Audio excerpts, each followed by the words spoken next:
जहां के इंसाफ की ख़ास मुलाकात में हमारे साथ रंजीत सावरकर जी है, जो बताएंगे कि सावरकर के ख़िलाफ़ जो मामला चल रहे हैं, राहुल गांधी ने कई तौहीन आमेज़ कलमात उनके ख़िलाफ़ अदा किए, उन्हें कहा कि वो माफ़ी मांगे हैं, अंग्रेज़ों से कई मरतबा माफ़ी मांग चुके हैं। अंडमान निकोबार जब जेल में थे वो, तो 4 मरतबा माफ़ी मांगने का रिकॉर्ड जो है इतिहासकारों के पास है, ऐसा दावा किया जा रहा है।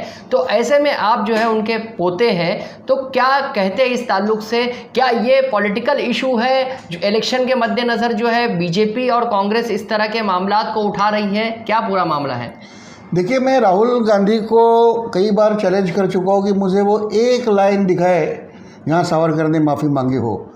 और सावरकर जी ने कुछ पिटीशन किए, मगर वो खुद के लिए नहीं, वो सभी क्रांतिकारियों के लिए किए थे, और उसी को ये लोग माफ़ीनामा कहते हैं। तब के जो गृह मंत्री थे रेजिनाल्ड क्रेडॉक, तो उसे होम मेंबर कहते थे, तब होम मिनिस्टर नहीं कहते थे, होम मेंबर कहते थे। तो उन्होंने खुद लिखा है कि देयर इज़ नो रिग्रेट और repentance in the petition. Petition तो ये कानूनी वर्ड है, मर्सी पिटीशन ये कानूनी वर्ड है, और ये क्वासी जुडिशियल प्रोसीजर है कि एक आप जुडिशियल है, हर एक जन करता है। और सावरकर ने हर अपने पिटीशन में, और या अर्जी कहेंगे हम, उसमें स्पष्ट किया कि आप मुझे ना छोड़े तो चलेगा, अन्य क्रांतिकारियों को छोड़ो।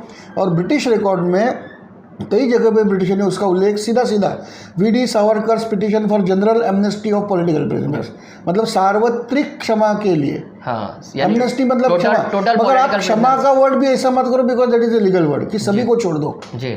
सभी के लिए काम किया है, और उन्होंने कभी पर्सनली माफ़ी नहीं मांगी, एक शब्द भी नहीं है। अब राहुल गांधी ये तो साक्षी तो नहीं दे रहे इसका कोई, और एक लेटर उन्होंने पढ़ के दिखाया था, वो तो सावरकर जी के माफ़ीनामे का वो ये नहीं है, एविडेंस नहीं है, पुरावा नहीं है, वो तो अपनी मूर्खता उन्होंने सिद्ध कर दी। क्योंकि एक पत्राचार के शिष्टाचार होते हैं, तो उसमें प्रति माननीय ये हम लिखते हैं, और जैसे नीचे लिखते हैं कि आपका कृपा अभिलाषी, आज भी लिखते हैं, तो इसका मतलब नहीं आप उनकी कृपा मांग रहे हो।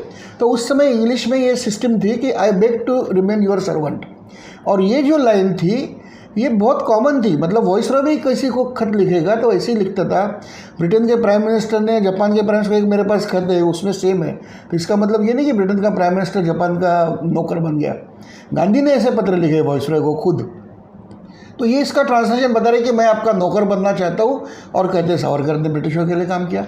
मेरा इनसे सीधा चैलेंज है कि भाई जो लोग ब्रिटिशों के मित्र हैं, उन पर ब्रिटिश अत्याचार कर रहे हैं, उनको 14 साल जेल में रख रहे हैं, 13 साल पूरी इनकी जवानी खपा दी, उनको कोलू को जोता, ऐसे मित्रों के साथ व्यवहार कर रहे हैं। और जो उनके शत्रु है जैसे जवाहरलाल नेहरू, उनको तो पैलेस में रखा, उनके लिए बैडमिंटन का कोर्ट बनाया, वो जेल में जो तो पैलेस ही था, जेल तो नाम का जेल था। उन्हें यूरोपियन खाना मिले, उनके लिए खास बटलर रखा गया। और सावरकर जी को कांजी, और उसमें भी कई बार घासलेट का तेल गिरा रहता सुबह के समय। नहीं रंजीत जी, ऐसा तो ये राहुल गांधी ने सोचना चाहिए कि आप किसके बारे में बोल रहे हो, क्या बोल रहे हो। नहीं रंजीत जी, हम जानना चाहेंगे कि जिस तरह से सियासत शुरू हो गई है सावरकर को लेकर, ये तेरा सावरकर, ये मेरा सावरकर, ये हिंदुत्व का सावरकर, तो सावरकर जो थे एक आज़ादी की लड़ाई उन्होंने लड़ी, ऐसा बताया जाता है। जिस तरीके से बात की जा रही है कि अब जो है बीजेपी ने एक मूवमेंट शुरू कर रखी है सावरकर के नाम पर, वो अपने पॉलिटिकल इमेज को जो है सुधार रही है। वो कह रही है कि अमित सर्व सावरकर, यानी हम सब सावरकर, तो ये इमेज जो है वो बिल्डअप करना चाहती है हिंदुत्व के लिए। तो आपको इस मामले में क्या लगता है कि सावरकर के नाम को जो इस्तेमाल किया जा रहा है वो क्या दुरुस्त है? देखो, सावरकर का हिंदुत्व पहले आपने समझना चाहिए। सावरकर का हिंदुत्व किसी पूजा पद्धति से संबंधित नहीं है, जैसे हम आज धर्म कहते हैं, जैसे इस्लाम है कुरान के साथ है, क्रिश्चियनिटी बाइबल के साथ है, मगर सावरकर का हिंदुत्व कोई पूजा पद्धति से या कोई किताब के साथ जुड़ा नहीं है, वो एक राष्ट्रीयत्व है। उन्होंने कहा है कि जो आदमी जिस इस देश को पवित्र मानेगा और अपनी सर्वोच्च बलिदान उसके लिए देगा, और जिसके पुरखे, मतलब एक तो हमारी हेरिडिटरी होती है ना, तो वो हिंदू, ये राष्ट्रीयत्व की व्याख्या है, उसमें पूजा पद्धति का कोई उल्लेख नहीं है। तो ऐसे सावरकर को आप अपने व्यक्तिगत स्वार्थ के लिए ये कर रहे हैं। मतलब आज मुसलमानों को डराने के लिए राहुल गांधी, तो मेरा सीधा उनके ऊपर एलिगेशन है कि वो मुस्लिम वोट पोलराइजेशन इन कर्नाटका के लिए वो ये कर रहे हैं, और अगर उन्हें वहाँ सक्सेस मिला तो कल देश भर वापस करेंगे वो। तो ये भी एक पॉलिटिक्स का भाग है, किसी जन समुदाय को डराना कि भाई ये तुम्हारे खिलाफ है। उद्धव ठाकरे ने भी ये कहा है कि हम सावरकर की जो है बेहुरमती और जो है तौहीन बर्दाश्त नहीं करेंगे, विलंबना बर्दाश्त नहीं की जाएगी सावरकर की। तो इसलिए जो है वो राहुल गांधी को उन्होंने ये सलाह दी है, और अगर वो ऐसा नहीं करते हैं तो वो अलग हो सकती है शिवसेना। तो आपको क्या लगता है ये तमाम मामला? नहीं, देखो ये तो पहले बार भी उन्होंने कहा था, 2.5 साल पहले भी कहा था उन्होंने, जब कांग्रेस का एक मुखपत्र था शिदोरी नाम का, तो उन्होंने सावरकर जी के ऊपर अत्यंत अश्लील भाषा में लेखन किया था। पूरा 100% झूठ, एक भी लाइन उसमें सच नहीं थी। तो मैंने जब खुद कंप्लेंट की तो उन्होंने कार्रवाई नहीं की उनके ऊपर। तो और जबकि शरद पवार जी के अगेंस्ट एक छोटी सी टिप्पणी करने पर एक मराठी अभिनेत्री को उसे तो 1 महीना सीधा जेल में डाल दिया। तो जब उनके हाथ में था उन्होंने कुछ किया नहीं। आज वो अल्टीमेटम दे रहे हैं, मगर वो सुना तो ठीक है, मगर मेरा कहना ये है कि आप जिसे दैवत मानते हो उसका अपमान कोई करे तो क्षमा याचना तो आपने उनसे लेना ही चाहिए।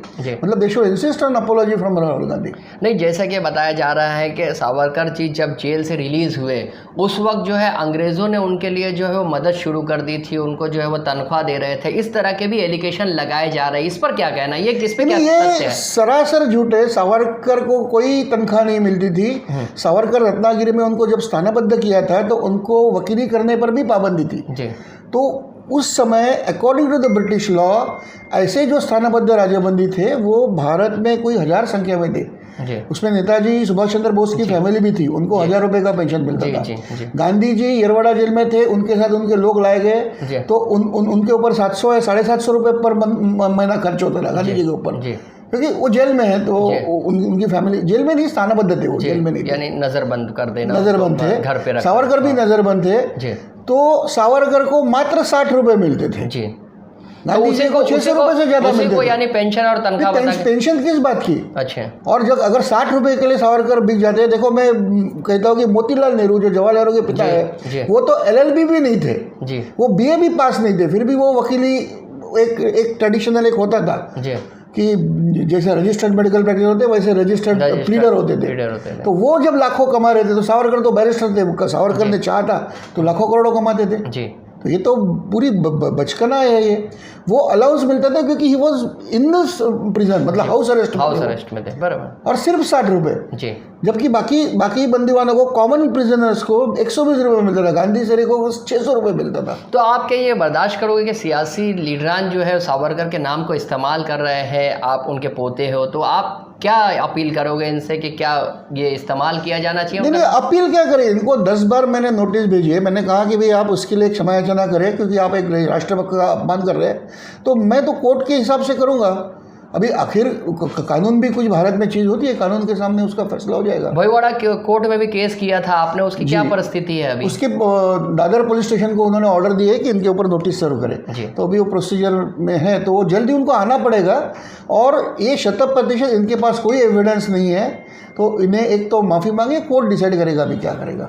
ये थे रंजीत जी जो बता रहे थे कि जिस तरह से सियासत में जो है अब सावरकर को लाकर न सिर्फ ये कि माहौल बनाने की कोशिश की जा रही है बल्कि हिंदू और मुसलमानों में नफरत पैदा करने की एक साजिश भी है। जहां का इंसाफ की खास रिपोर्ट।